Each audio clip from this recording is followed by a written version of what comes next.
আল্লাহর বান্দাগান, এক ব্যক্তি আসলা তার জীবনে ঋণ মারতে পারত না। ঋণ এক আল্লাহর বান্দা আসলা তার জিন্দেগির মধ্যে তার ঋণ মারতে পারেন না, অত টাকা ঋণ হয়ে গেছে গিয়া। আমি ঘটনা পরবর্তীতে আমি পুরা করিয়া ঋণ হয়ে গেছে গিয়া, ঋণদার বাড়িতে খালি যায় কিন্তু বেটারে পায় না, বেটায় ধরা দেয় না। এমনি এমনি খালি বুঝতে দিব দিব হইয়া বহুদিন গেল গিয়া, বিলকুল ঋণ কিন্তু বেটায় মারে না। মনে করিল টাকা আসলাম আওলাদ আনি এগুন দেই না। ঋণদার বাড়ি তাইছে আইয়া ঘুরিয়া যায়, বহুত দিন খুঁজিছে হয় না। আস্তে একদিন ঋণদার বাড়ি তাইছে, বাড়ি আসার লগে লগে বেটার বাড়ি 7 জন ফুয়া আসলা, একজন মেয়ে সন্তান আসলা, আর জামাই বউ 2 জন আসলা, টোটাল 10 জন আসলা। কিন্তু বাড়ির কেউ নাই। ঋণদারাইয়া ডাক দিয়া মালিকরে ডাক দিছে, ঘরের ভিতর তাকি উঠেন, ঘরের যেন উপযুক্ত মেয়ের জবাব দিছি। হইল হে আপনি ডাকেন? বলে আমি তোমার বাপরে ডাকি। আর গো তোমার বাপ হয়? মেয়েটা কোনা কোনি জবাব দিছে, কইছি আমার বাবা গেছো আসমানের মেঘ বন্ধ করা। আসমানের মেঘ বন্ধ করতে পারবে? বেটা ডরাই গেছে। বেটা কইল কিতা হয়ে পড়ি গিয়ে, এটা আমারে মনে হয় বারোটা বাজে জবাব দে, বাসিতা করিয়া। অগো আমি তোমার বাবার কাছে কিছু টাকা পাইতাম, তোমার বাপ হয়ে গেছেন, তুমি বালা করি বলে হয় আমার বাবা গেছেন আসমানের মেঘ বন্ধ করা। বলে এটা কিতা আসাও কইত্রানি বলে হয়। বলে আচ্ছা দেখিছেন বাপর কথা ছাড়ি দেই, দেখি বাইন তোর কথা জিগাই। অগো বোন তোমার বাইয়ানিতা হয়ে গেছ? বলে আমার এক বাইয়ান তো এখন বাড়ির 1 মরা খাইয়া 7 মরা জিতা করা। এটা বলিটা কিতা হইল? বাইয়ান 1 মরা খাইয়া 7 মরা জিতা করা। তুমি ওদিকে চূড়া আগাও চাইল বলে না, তোমার দিকে আগ বাড়িলে 10 জন বিপদগ্রস্ত হইবা। বলিটা কিতা হয়? আচ্ছা গোবল বুঝলাম না, তুমি যে কইলাই ভয়লা তোমার বাপ গেছেন আসমানের মেঘ বন্ধ করা, কিলা ওখানটা আমার বাঙ্গে বলতেন দেখি তুমি এমন ভাবে কইলা বুঝলাম না। বলে আমার বাবার উপরে তাকি যদি তুমি অর্ধেক ঋণের দাবি ছাড়ি দাও তাহলে কই মনে তুলা কইতাম নাই। বাপে কইলা মানে বেটায় উঠিয়া কইল আচ্ছা রকম আই যা দাবি ছাড়ি দিলাম ওখানটা তো শুনিয়া যায়। হো গোমা খোসান ওখানটা তবে আমি শুনতাম চাই। যখন মেয়েটা উঠে বলে দাবি ছাড়ছনি? বলে হ্যাঁ অর্ধেক ছাড়ে দিছি। বলে আমার বাবা কইছে আসমানের মেঘ বন্ধ করা। আমার বাবা গরিব দুঃখী একজন মানুষ, কাজ কাম করিয়া খায়, তাই খুব বেশি মানুষের বাড়িতে গিয়া চাল চায়, এর লাগি তাই বেটার বাড়িতে গিয়েছেন চাল চাওয়ার। এর কারণে আমি কোনা কুনি কইছি আপনারে আসমানের মেঘ বন্ধ করা। চাল চাইলে আসমানের মেঘ বন্ধ হয়ে যাবে, চাল তো মেঘ বন্ধ দিছে। ও আমি কইছি আপনার বেটা বলে সুজা ব্যবহার, কিন্তু পয়লা তো বুঝছি না। তোমার বাইয়াইতে 1 মরা খাইয়া 7 মরা জিতা অপরাধ কিলা? ওখান থেকে হোসেন বলে আরো যদি অর্ধেক দাবি ছাড়ি দাও, আমার বাবার ঋণের দাবি ছাড়ি দাও, তাহলে আমি কইলাম বলে না অর্ধেক নাই, অর্ধেক তো ছাড়ি দিছি, ও অর্ধেক ওর আমি আরো অর্ধেক ছাড়ি দিব মোটামুটি, আর কইতাম নাই। ও আমার বায়ান করে কইলাম 1 মরা খাইয়া 7 মরা জিতা করা তো কারণে কইলাম আমার বায়াইতে আমি নিজে বাত বারান দিয়ে বানাইয়া দিছি। বাত এগুন তো মানে দান আসলো, প্রথমে গাছ দিতে আসলো, এর বাদে দান ধরলো, দান মরি গেল, ওগুন তার রান দিলাইছি চাউল বঞ্চে খাওয়াই আমার বায়াইন ধরে দিছে। ও কইলাম মরা আর 7 বাইয়ে 7টা আটির খালির মুটা লইছো না তো বন্ধ গেছেন তারা এখন রাত। এর কারণে কইলাম 1 মরা খাইয়া 7 মরা জিতা ভরা। বুঝছেন? 1 মরা খাইয়া 7 মরা জিতা ভরা।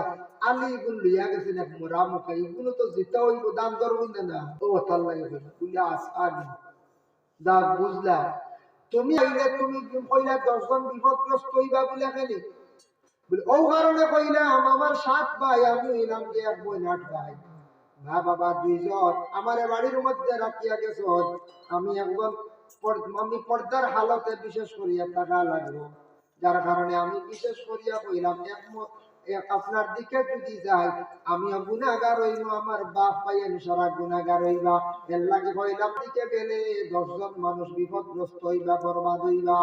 আমি যদি যাই সামনে যাই তাহলে আমিও গুনাহগার, ভাইয়ের গুনাহগার, মা বাপ গুনাহগার। আল্লাহর বান্দাগানের জন্য কথার প্রসঙ্গে এটা আনলাম বলে কোন কারণে মেয়েটা আদর্শবান মহিলা আসলো থেকে মেয়েটা বাবার উপর থাকি দাবি ছুটাইছে পর্দার হালতে বিক্রে থাকিয়া মাতিছে পরে আল্লাহর বান্দাগানের জন্য বিশেষ করিয়া দয়া করিয়া আমরা এই দুনিয়ার জিন্দেগির মধ্যে আল্লাহ পাক রব্বুল আলামিন আমরা তৌফিক দিতা দুনিয়ার জমিন ও ধন দৌলত আল্লাহ আমরা দান করছে কিন্তু আমরা বিশেষ করিয়া আমরা বখিলি করতাম না সামনে কইছে ঘরের বিবি তুমি যদি ধন দৌলতটা দেও তাহলে তোমার তালাক দিয়ে দিলে হঠাৎ ভিক্ষু খাইছেও বাড়ি তাইয়া ঘরের মহিলারা কইছে ভিক্ষাইছে মহিলা তখন কি করছেন ভিক্ষা দিছেন কিতা দিলা 3 খান রুটি দিলাইছেন ভিক্ষুকে রুটি লইয়া যার গিয়া রুটি লইয়া যাইতে সময় ও সময় মালিকে বাইলাইছে যে বখিল ব্যক্তি কইল ভিক্ষুক তুমি কই বাইলা রুটি গুলো বাড়ির মালিককে দিছ বলে আসানি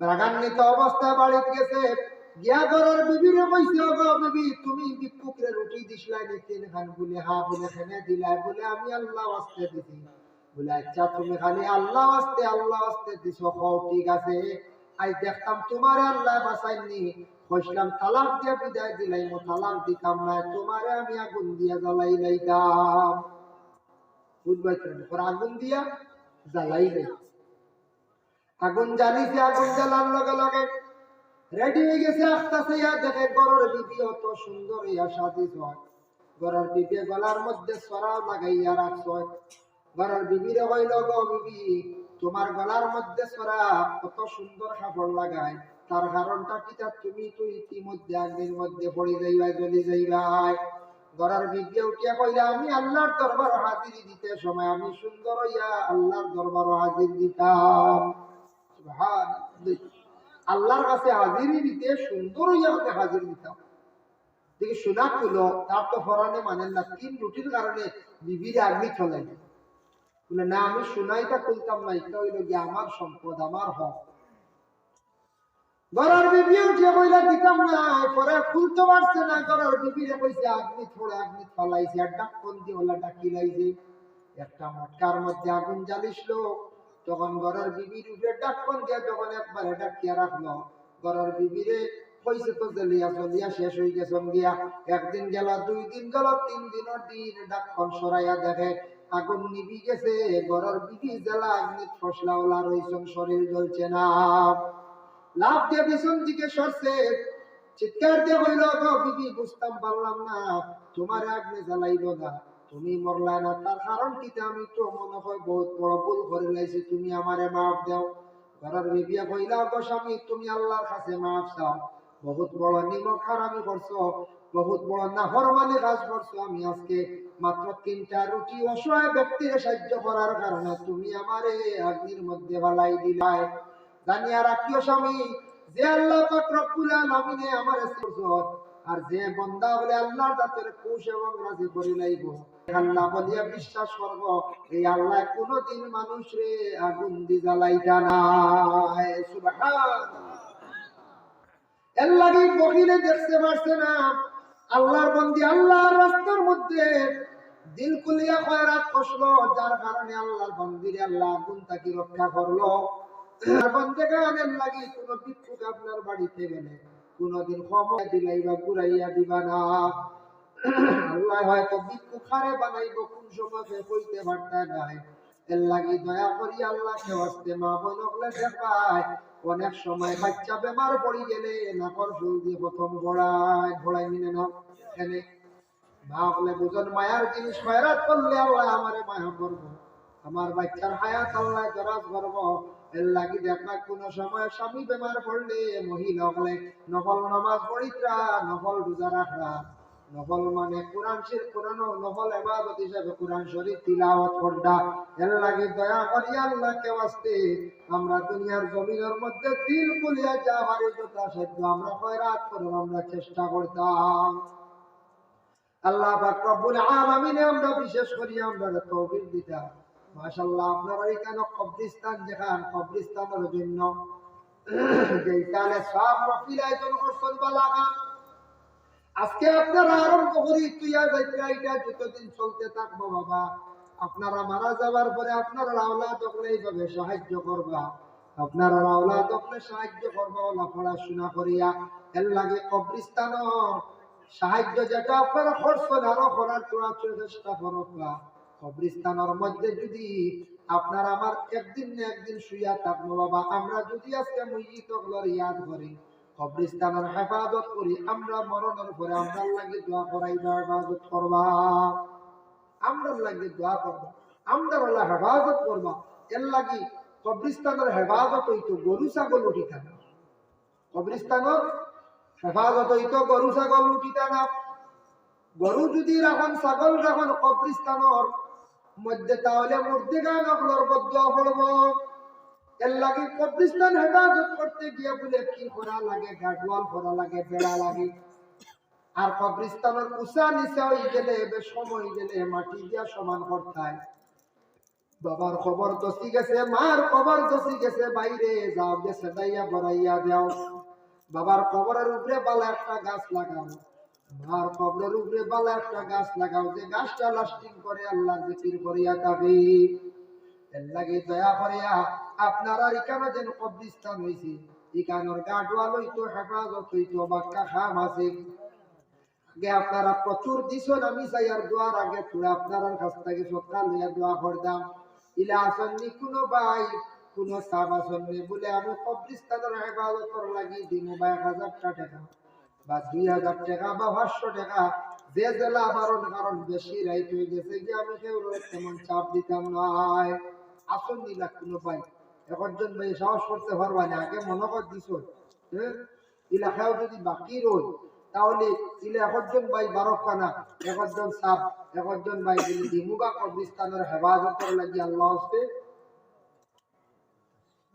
500 টাকা বা 1000 টাকা বা 2000 টাকা বেশ কইতাম না, এক ব্যাগ সিমেন্ট বলে, এক ব্যাগ সিমেন্ট বলা ইলা আসল নে পাবে।